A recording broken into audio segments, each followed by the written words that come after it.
كلمات هيثم البريسي.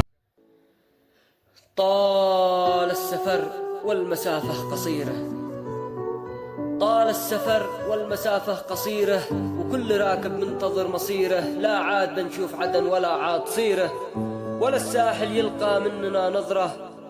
الباص خندره والسواق تحسر، وبكل كيلو مطبه والخط مكسر. وكل من دوخ وطنن وفسر، من التعب عانى مشقة السفرة.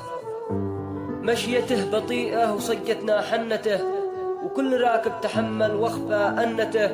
لا عاد سمعنا أغنية ولا عرفنا نغمته، من الصباح مسافرين ويلا نصل السمرة. جميل يضحك متفائل وناوي، ومقور ومختار مشغول بداوي. وانا لا ميت ولا صاحي ولا حاوي، غلطة بقيت ما تنفعني الحسرة. وجنبي الحاج كل ساعة يقلق، موزي لزقاق محكم ومغلق. ومسعد الله يعينه بين اثنين كراسي معلق، كراسي مكسرة يجعل لها كسرة. وجنبي الحاج كل ساعة يقلق، موزي لزقاق محكم ومغلق. ومسعد الله يعينه بين اثنين كراسي معلق، كراسي مكسرة يجعل لها كسرة.